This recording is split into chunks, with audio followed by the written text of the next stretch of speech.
Olá, seja muito bem-vindo ao Começo Conversa, um programa de entrevista diferente, um bate-papo franco, aberto, sem censura. No dia 24 de fevereiro de 2022, a Rússia lançou uma invasão militar em larga escala contra a Ucrânia, um de seus países vizinhos a sudoeste. Essa intervenção marcou uma escalada acentuada para um conflito que começou em 2014. Vários analistas classificaram a ação como a maior invasão militar na Europa desde a Segunda Guerra Mundial. Por ter envolvimento da segunda maior potência bélica do mundo, esse conflito pode ter consequências globais, tanto política quanto economicamente. Nosso convidado de hoje vai nos ajudar a entender a invasão russa e seus possíveis desdobramentos. Ele é o coordenador dos cursos de Geografia e História do Centro Universitário de Caratinga, professor Sebastião Ricardo Machado Meireles. É logo após o intervalo. Não sai daí, nós voltamos já já.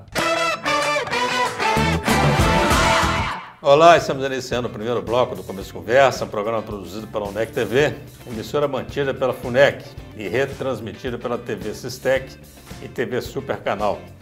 Também disponibilizado nas plataformas digitais. Vamos começar nosso bate-papo com o convidado de hoje, Sebastião Ricardo Meireles, coordenador dos cursos de História e Geografia do UNEC. Professor Sebastião, seja muito bem-vindo aqui ao Começo Conversa. Muito obrigado, professor. Prazer te receber aqui. Prazer todo meu, mais uma vez. Para começo de conversa, há possibilidade real de uma terceira guerra mundial? Bom, essa pergunta é muito interessante e é uma das que a gente mais responde, digo no sentido de debates, conversas, aulas. E a possibilidade real de uma terceira guerra mundial, ela é meio que fantasiosa nesse momento. Inclusive, alguns analistas internacionais, entre eles o Celso Amorim, que foi ex-ministro das Relações do antigo governo, ele vê isso como algo meio fantasioso, porque uma terceira guerra mundial, os países não pagariam para ver o resultado da terceira guerra mundial, por exemplo, por conta das questões que envolvem armas químicas, as questões nucleares.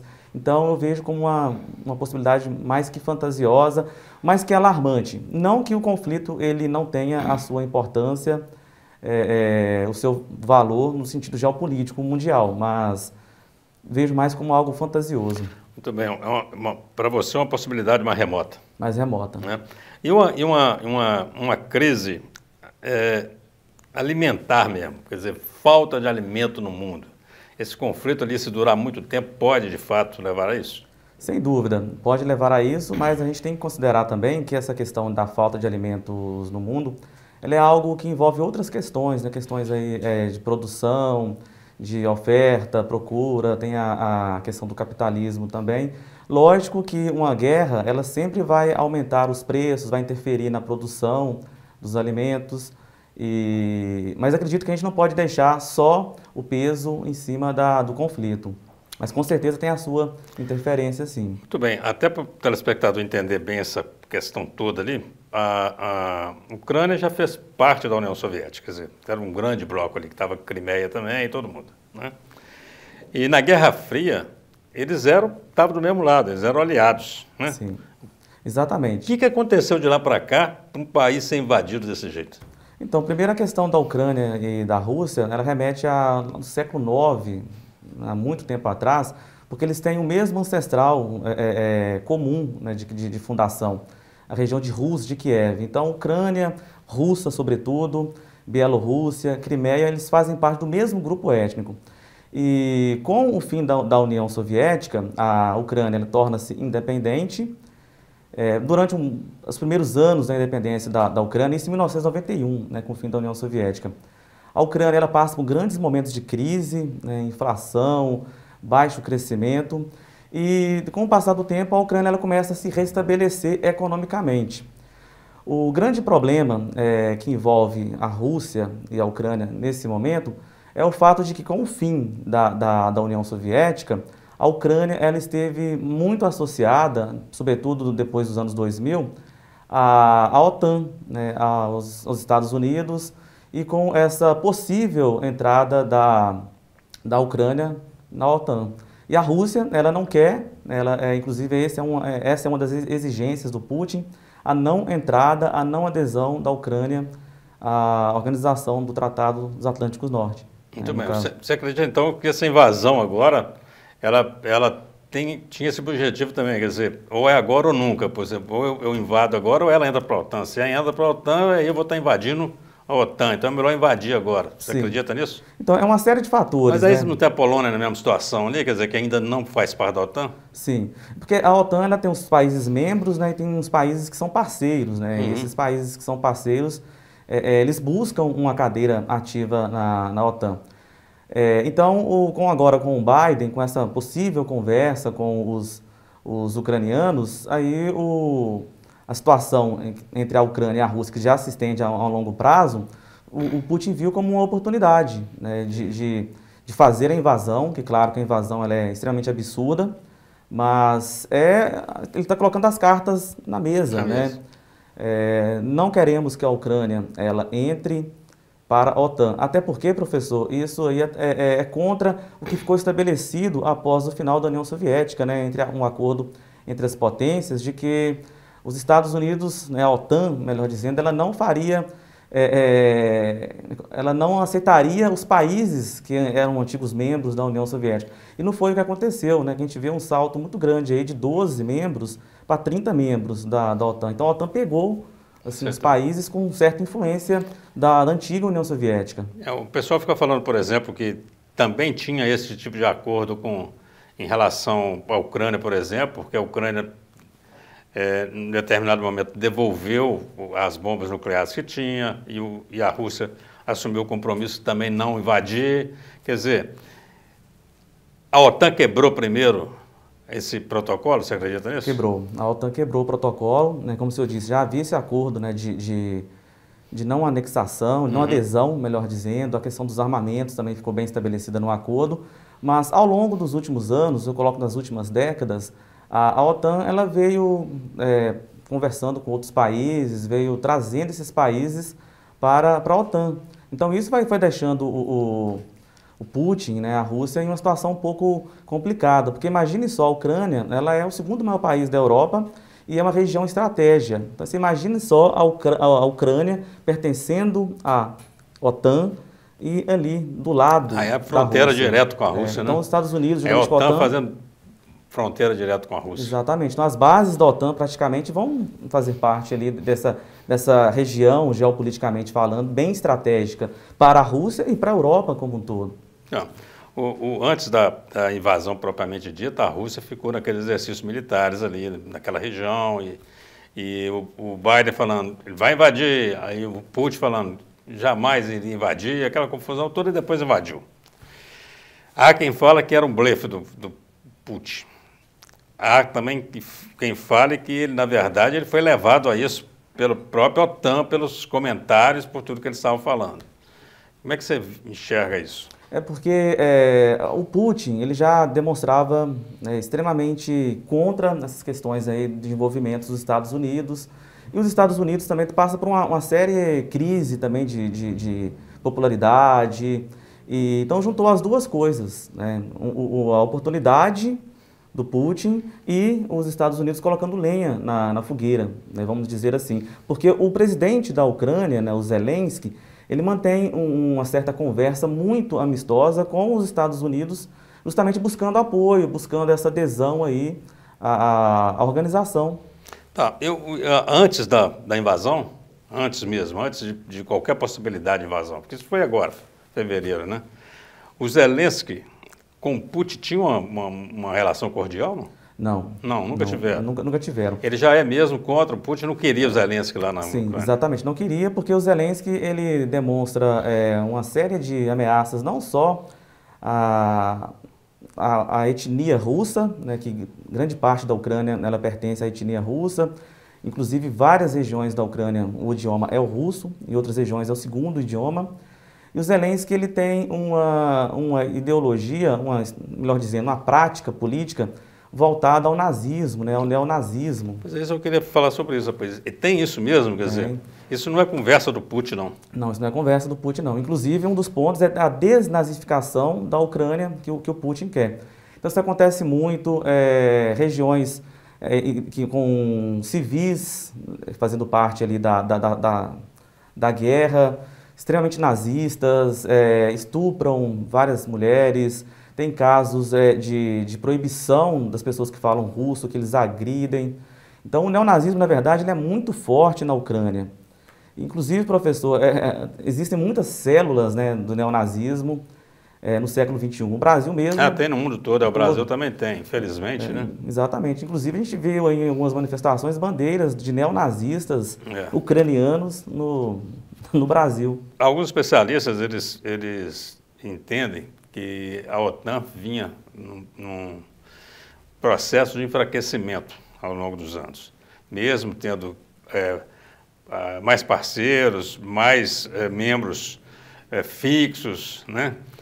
Mas que a representatividade dela, a importância dela no mundo estava enfraquecida e que o Putin, com essa invasão, conseguiu fazer com que a OTAN renascesse das cinzas, porque se tornou um órgão cada vez mais forte, porque também é preciso, porque a Rússia tem um poder bélico muito grande, né?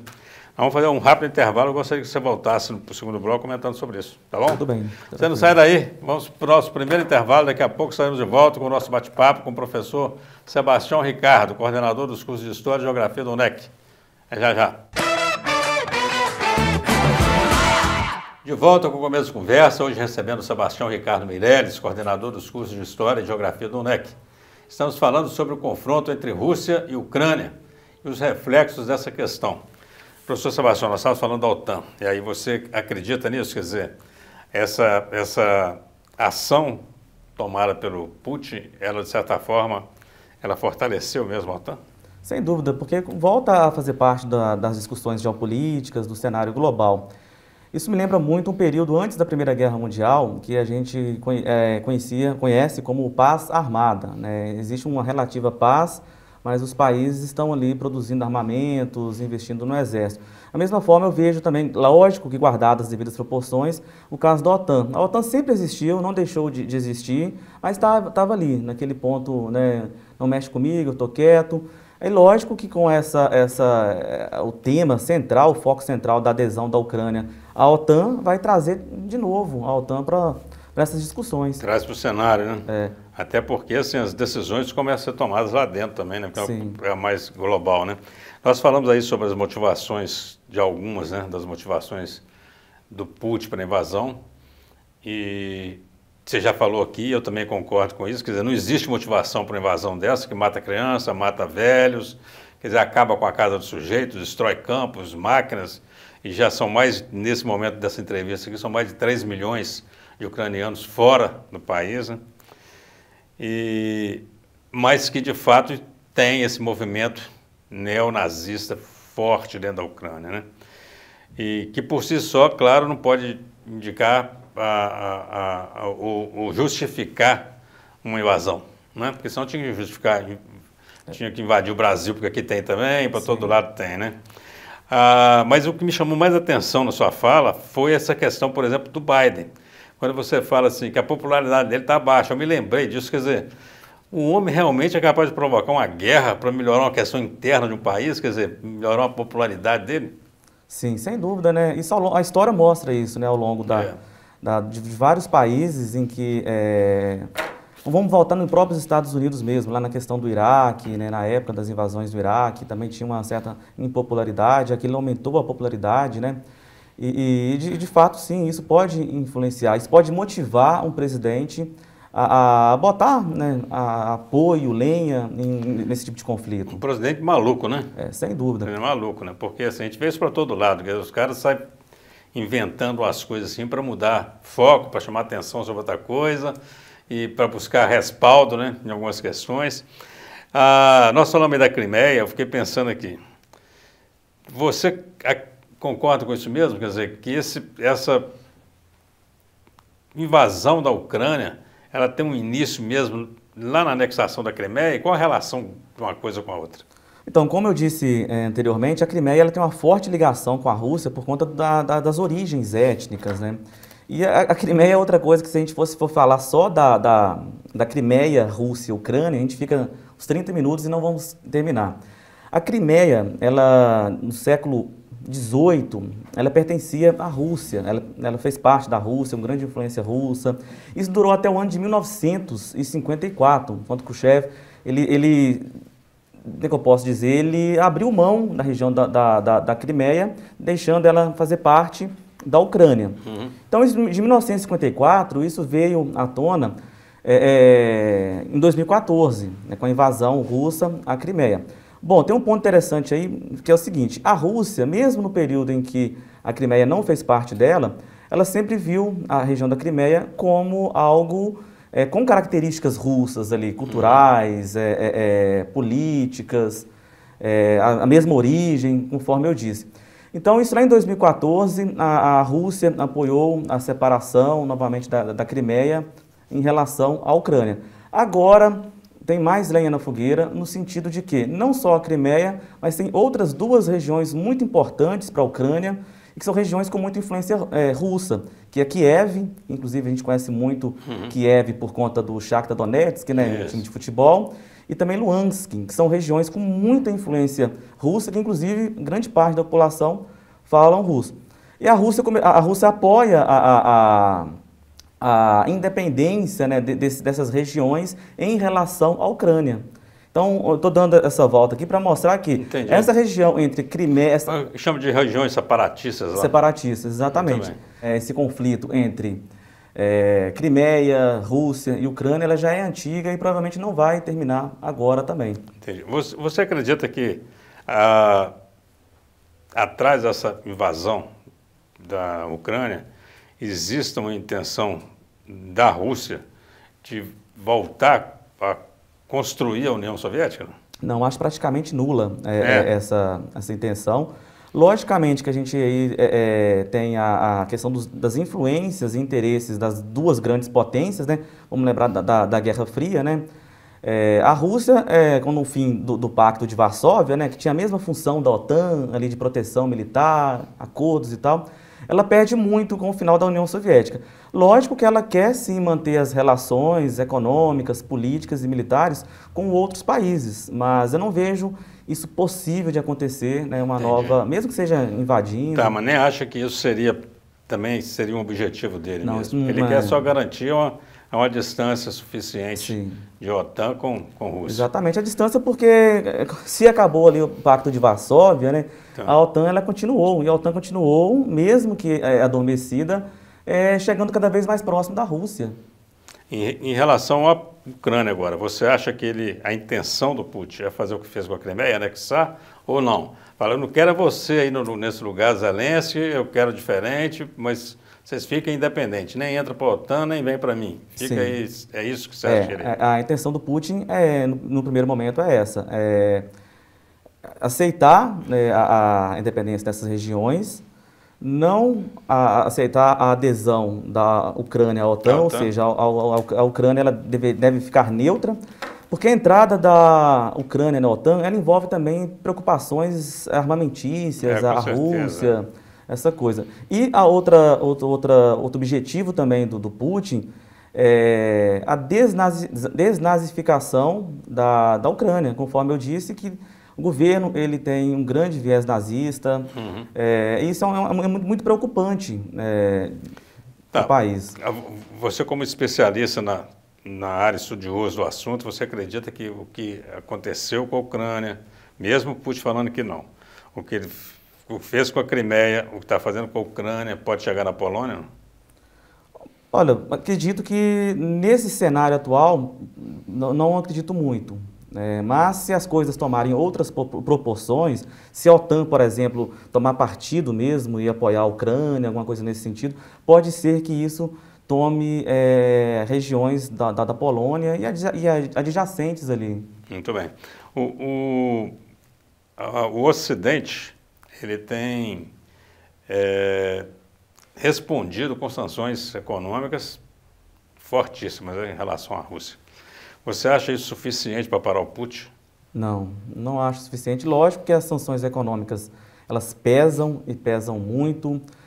Até quando a Rússia vai aguentar, né, a falta de produtos, o aumento do preço, mas Putin está bem decidido de que vai continuar. Então essas sanções não são suficientes, pelo menos até esse momento, para poder frear as intenções de Putin.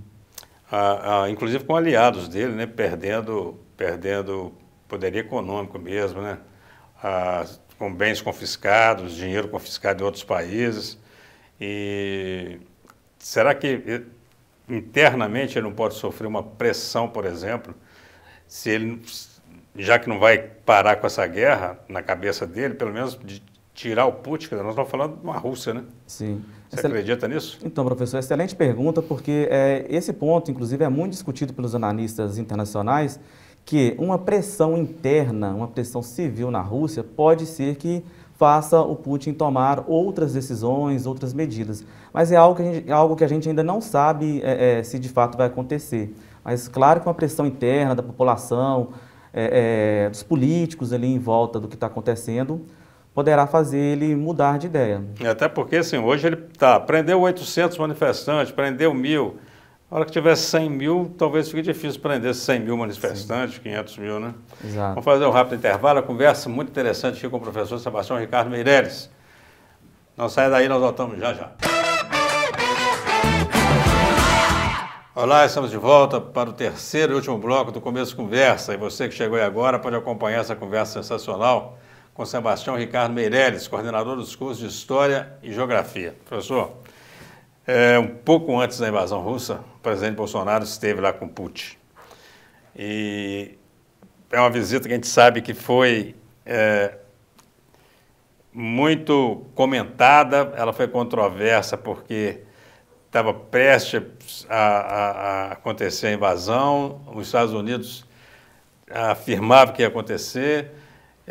Existem relatos de que o porta-voz, o assessor da Casa Branca teria ligado para o governo brasileiro pedindo para Bolsonaro não ir. Ele foi assim mesmo, foi, cumprimentou e usou uma palavra lá que ele falou: nós somos solidários à Rússia. Ninguém sabe solidário aqui, porque não estava ainda nem acontecendo nada, só tinha ainda um conflito iminente, né?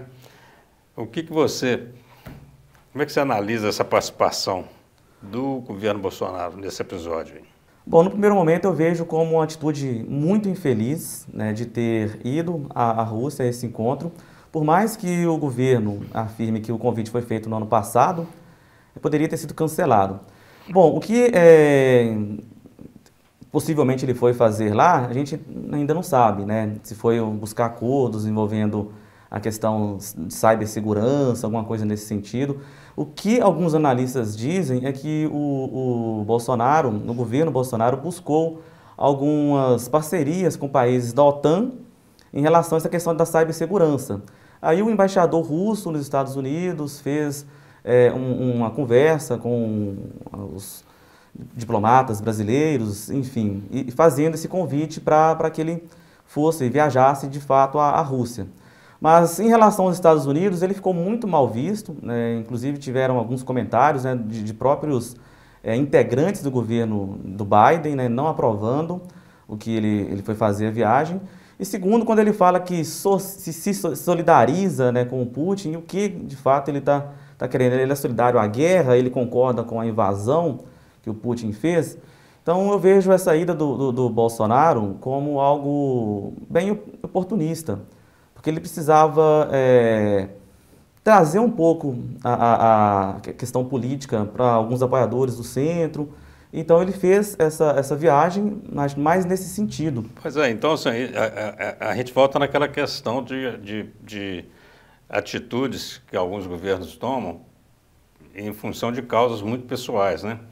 Porque isso certamente colocou o Brasil numa situação complicada em relação à própria OTAN, né? E os Estados Unidos, que é o maior parceiro comercial nosso, quer dizer, quem precisa disso. Então essa alegação já por conta de fertilizante e tal, eu também acho que foi para agradar grupos. Eu tenho esse pensamento, mas a gente não pode ter essa certeza, né? Sim. Como a gente não tem a certeza também sobre a questão do que realmente está acontecendo na Ucrânia e na Rússia. Eu queria até falar sobre isso, porque a gente consome tudo que vem da mídia do Ocidente, é o que nós estamos consumindo. Os russos consomem o que a mídia do Oriente passa para eles, quer dizer, eles não têm acesso a essas informações que nós temos, nós não temos também acesso à informação realmente como está lá, né? Eu sei que nada justifica uma invasão, nada justifica uma invasão, mas também a gente não precisava realmente conhecer, né, com profundidade o que pensa também a população dos dois países, quer dizer, Que tipo de apoio é esse que o Putin tem? Ou então, que tipo de apoio é esse que o Zelensky parece que tem para uma aprovação agora de 90%? Quer dizer, depois desse embate, né? Ele estava até com a popularidade dele meio embaixo, agora ele cresceu. Mas aí eu aproveito o Zelensky aqui para falar sobre isso, porque ele fez agora, recentemente, um discurso no parlamento italiano. E aí lá ele mudou o tom, porque ele vinha muito ansioso, falando com muita firmeza, né? Então ele fez um discurso mais calmo, mas ele virou e falou: a invasão da Ucrânia é a porta para a invasão da Europa. Como é que você vê essa fala do Zelensky? Sim, eu vejo também uma fala um pouco meio que desesperada, né? Porque ele está querendo buscar adesão, né, de países europeus à invasão russa. De fato, a invasão russa, como o senhor bem disse, é algo extremamente absurdo. Ninguém, em sã consciência, vai apoiar uma invasão, né? Até mesmo porque em guerra, né, como dizia Sartre, quem faz a guerra são os ricos, mas quem morre são os pobres, né? Então, quando ele vai, mesmo com esse tom assim, no parlamento italiano, falando que começou ali na Ucrânia, mas isso pode tomar outras proporções europeias, ele está usando também de um certo oportunismo para ver se consegue apoio. Olha, me ajudem, porque senão o próximo a ser atacado será você. Muito bem, duas perguntas para você. O Zelensky cai? E o que pode derrubar o Putin efetivamente, já que sanção econômica não está adiantando e internamente não se vê nenhum movimento nesse sentido? O que pode parar o Putin? Bom, é uma pergunta difícil, porque parar o Putin é um pouco complexo. Mas uma das coisas que podem fazer o Putin parar, né, com esse conflito é, de fato, o Zelensky cair, acontecer a desnazificação da Ucrânia. E um outro ponto muito importante que a gente precisa também se atentar, na verdade são dois pontos. Primeiro é o que a Rússia internamente pensa sobre isso, né, a população, alguns políticos e tal. E a gente não sabe, né, não direito, sabe. Quer dizer, não tem essa informação. Exato. E outro ponto que eu acho também muito interessante, a gente deve se atentar, é em relação à China. Porque a China ela não demonstrou-se favorável à invasão, claro, mas ela viu com péssimos olhos, ela criticou veementemente o apoio dos Estados Unidos. Então é outra questão aí que a gente tem que analisar com cuidado, porque acredito que depois que a China se posicionar, a gente pode tomar também aí uma proporção um pouco maior, né, mais inclusive do que está agora. Bacana. E você acha que a própria OTAN, ou um país específico como os Estados Unidos, sei lá, um Reino Unido, ele pode de alguma forma, abre aspas, e convencer o Zelensky a cair?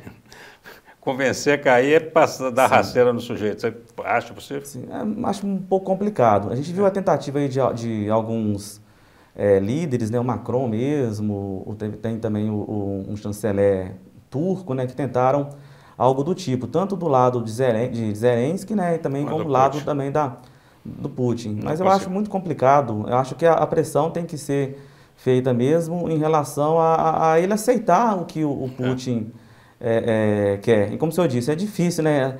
Alguém convencê-lo de deixar, de cair. Mas pode ser que aconteça. Professor, nós já falamos aí da ida do Bolsonaro à Rússia, do cumprimento dele ao Putin, pegou na mão, prestou solidariedade.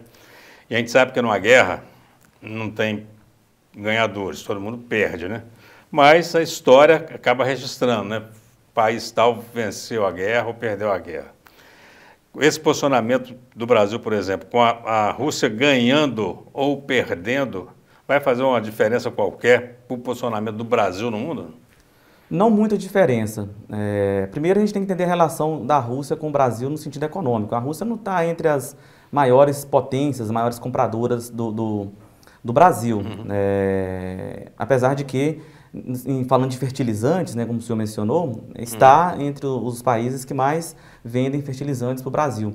Inclusive, até uma coisa um pouco interessante, né, o Brasil ele tinha as fábricas, né, que produziam fertilizantes e vendeu as fábricas para poder comprar. Igual fizemos com as ferrovias, as questões. Exato, né? Para poder comprar. Mas isso pode influenciar ainda mais no aumento do preço do petróleo, né, que, como eu disse, já não é só da guerra, né, já se arrasta há um certo tempo aí, e também no preço, né, dos alimentos, a inflação, isso tudo tem influência. Agora, eu vejo que se a Rússia não sinalizar com um acordo ali de paz, tirar as tropas, a nossa situação econômica ela vai ainda piorar. Bom, que chegue logo a um acordo de paz, até porque é bom para a economia, é bom para o mundo e melhor ainda para as pessoas que estão morrendo nessa guerra, professor. Agradeço muito a sua participação. Obrigado por você ter tirado um tempo para vir aqui conversar conosco. Você tem um minuto aí para suas considerações finais, vai se dirigir para essa câmera aqui e deixar o seu recado aí, por favor. Tá, beleza. Primeiramente, agradeço a participação. Quero dizer que é um assunto muito interessante de se discutir e também é um assunto que não se encerra agora, né? A gente tem muita coisa para poder discutir em relação à economia, cultura, que envolve esses países. E o meu recado é para que as pessoas se informem, né, busquem informações reais, concretas, mais próximas da verdade, como o nosso programa aqui, discutindo uma coisa tão importante de uma forma bem real, bem próxima aí do que está acontecendo.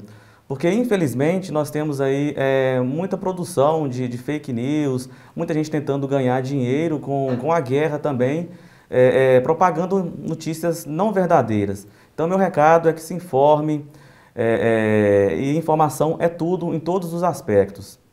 Obrigado. Bacana demais, professor. Estamos caminhando para o final de mais um Começo de Conversa. Você que nos acompanha, obrigado pela audiência e até o próximo programa, se Deus quiser.